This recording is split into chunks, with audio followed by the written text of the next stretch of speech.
오늘 말씀은 에스겔 7장 1절에서 13절입니다.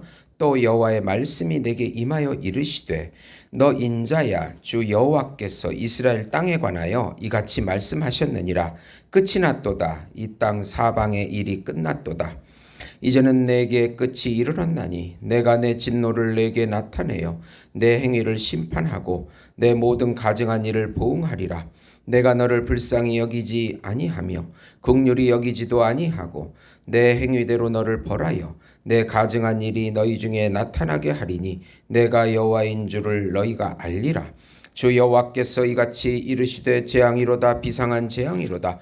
볼지어다, 그것이 왔도다. 끝이 왔도다. 끝이 왔도다. 끝이 너희에게 왔도다. 볼지어다, 그것이 왔도다. 이 땅 주민아, 정한 재앙이 내게 임하도다.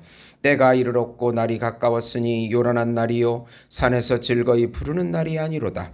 이제 내가 속히 분을 내게 쏟고 내 진노를 내게 이루어서 내 행위대로 너를 심판하여 내 모든 가증한 일을 내게 보응하되 내가 너를 불쌍히 여기지 아니하며 긍휼히 여기지도 아니하고 내 행위대로 너를 벌하여 너의 가증한 일이 너희 중에 나타나게 하리니 나 여호와가 때리는 이임을 내가 알리라.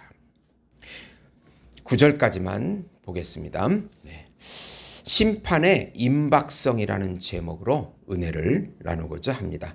사랑하는 성도 여러분, 요즘 주변에 일어나는 상황을 보면 좀 상당히 잘못됐고 심각한 수준이라는 것을 알 수 있습니다.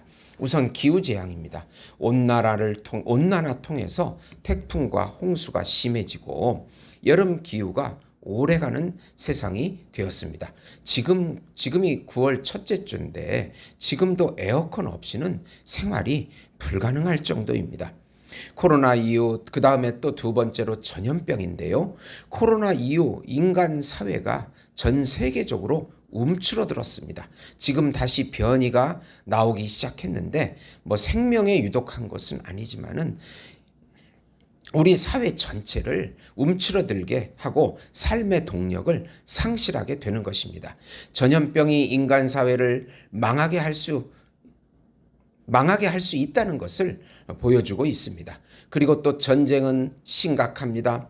인간의 죄성은 맹목적 자기애입니다. 이것이 집단적으로 나타나는 것이 바로 전쟁입니다. 지금 우크라이나 러시아 전쟁, 이스라엘과 이슬람 아랍의 전쟁, 모든 세계 전체가 흔들리고 있습니다. 전쟁으로 인해서 물가가 상승하고 있습니다. 인간 사회가 유토피아를 꿈꿔왔지만 그 유토피아가 점점 무너지고 있는 것은 바로 인간의 죄성을 간과했기 때문인 것입니다. 우리 인생이 무너져갈 때 회개하고 예수 안에 다시 들어가라는 내용입니다. 우선 우리 인생이 무너질 때 예수 안에서 회개하라. 1절부터 4절, 5절부터 9절, 10절부터 13절 모두가 같은 내용을 반복해서 말씀하고 있습니다. 7장은 이스라엘에게 다가온 심판의 임박성을 보여줍니다. 예수님께서 에스겔에게 인자야라고 부르면서 이 땅 사방이 끝이 났다고 선포하십니다. 이스라엘 종말이 왔다는 의미입니다. 이스라엘이 행한 가증한 일을 보응하리라고 선언하십니다. 하나님께서는 바벨론의 유다 공격, 1차 침공, 2차 침공을 통해서 유다 백성들에게 심각하게 경고의 메시지를 던지셨습니다. 회개하기 원했던 것입니다. 계속해서 선지자들을 보내가지고 회개를 촉구하는 메시지를 선포하셨습니다. 그러나 끝까지 그들은 회개하지 않았습니다. 하나님은 인자하시고 노하기를 더디하시는 분이십니다. 그런데 이제는 불쌍히 여기지도 아니하고 긍휼히 여기지도 아니하고 이스라엘의 행위대로 보응하리라고 4절에 단호하게 말씀하십니다. 우리는 꼭 인생이 무너질 때 우리 행위를 돌아보고 회개해야 합니다. 뭔가 이러면 안 되는데 하고 깊이 생각하며 우리 사회를 보더라도 동성애, 이기주의, 과도한 경쟁과 물질적인 타락 등 하나님의 법이 무너지고 있는 현상이 나타나고 있습니다. 예수님을 무시하고 십계명도 무시하고 자기 마음대로 법을 바꿔버립니다. 예수님을 의지하고 살았는지 되새겨보고 다시 돌아와야 우리 자신과 가족과 국가가 살아나게 되는 것입니다. 두 번째로 우리 인생에 비상한 재앙이 올 때 예수 안에서 회개하라. 하나님께서 반복해서 말씀하십니다. 재앙은 극심한 재난을 의미합니다.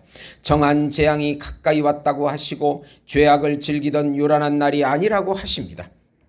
하나님의 분과 진노를 쏟아서 행위대로 보응하시겠다고 하십니다. 하나님께서는 자신을 때리는 이라고 선언하십니다.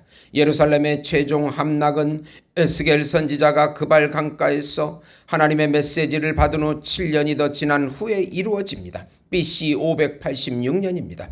그만큼 하나님께서는 유다 백성에게 마지막 순간까지도 회개의 기회를 주셨지만 그들은 우상 숭배의 죄에서 돌이키지 않았습니다. 우리의 삶이 하나님 말씀을 지켰는지를 보고 돌이켜야 합니다. 자신과 자신의 삶을 돌아보고 어떠한가? 지금이 그때입니다. 예수님의 말씀과 성령의 음성을 듣고 살았는지, 그렇게 동행하고 순종했는지를 회개해야 합니다. 왕상 8장 30절에서 36절, 35절에 36절 보시면 만일 그들이 주께 범죄함으로 말미암아 하늘이 닫히고 비가 없어서 주께 벌을 받을 때에 이곳을 향하여 기도하며 주의 이름을 찬양하고 그들의 죄를 떠나거든 주는 하늘에서 들으사 주의 종들과 주의 백성 이스라엘의 죄를 사하시고 그들이 마땅히 행할 선한 길을 가르쳐 주시고 주의 백성에게 기업으로 주신 주의 땅에 비를 내리시옵소서. 솔로몬의 기도입니다. 세 번째로 우리 인생의 기근이 올 때 예수 안에서 회개하라. 정한 재앙이 임박했다고 경고합니다. 몽둥이에 꽃이 피고 교만의 싹이 났다고 합니다. 포악이 일어나 죄악의 몽둥이가 되어 기근이 시작되었다고 합니다. 하나님이 주신 기업의 땅을 사고 파는 자들 모두에게 하나님의 진노가 임한다고 합니다. 인생의 기근이 올 때 아무리 애를 써도 열매가 없습니다. 바벨론 포로로 인하여 희년이 되면 빼앗긴 땅을 돌려받아야 되는데 돌려받을 수가 없습니다. 우리가 그렇게 좋아하는 돈과 물질로 인하여 망하게 될 것을 말합니다. 물질의 기근이 오면 모두가 망하게 됩니다. 우리는 빨리 돌이켜야 합니다. 회개해야 합니다. 예수 안으로 들어가서 다시 회개하고 영적인 기쁨을, 평강을, 평정과 안식을 되찾아야 하는 것입니다. 왕상 8장 37에서 39절 보시면 만일 이 땅에 기근이나 전염병이 있거나 곡식이 시들거나 깐부기가 나거든 메뚜기나 황충이 나거나 석총이 와서 성읍을 에워싸거나 적국이 와서 성읍을 에워싸거나 무슨 재앙이나 무슨 질병이 있거든 막론하고 한 사람이나 혹 주의 온 백성 이스라엘이 다 각각 자기의 마을의 재앙을 깨닫고 이 성전을 향하여 손을 펴고 무슨 기도나 무슨 간구를 하거든 주는 계신 곳 하늘에서 들으시고 사하심에 각 사람의 마음을 아시오니 그들이 오늘 행하는 대로 행하사 모든 행위대로 행하사 갚으시옵소서. 주만 홀로 사람의 마음을 다 아심이니이다. 회개할 때 우리 하나님께서 돌이켜 주신다고 하시는 그런 기도를 솔로몬을 통해서 우리가 배울 수 있는 것입니다. 사랑하는 성도 여러분, 지금이 우리의 교만과 오만을 내려놓고 이제 다시 우리 행위를 돌아봐야 할 그때입니다. 지금 우리가 회개하면 살 수가 있습니다. 우리가 돌이켜서 다시 회개하고 겸손하게 예수님과 동행하는 삶을 사셔서 예수님이 주시는 평강과 안식을 누리시는 우리 예수목장교회 성도 여러분이 되시기를 예수님의 이름으로 축원드립니다. 하나님 아버지, 회개하고 돌이키게 해주시옵소서. 우리의 오만함과 교만을 회개합니다. 주여 우리를 불쌍히 여기시사 전염병을 거두시고 기근을 거두시고 전쟁을 거두어 주옵소서. 우리 가정과 나라와 교회를 다시 살려주시옵소서. 속히 통일이 이루어지게 해주시옵소서. 그런 거짓 혼합주의적 성혁명이 사라지게 해 주시옵소서. 예수님의 이름으로 기도드리옵나이다. 아멘.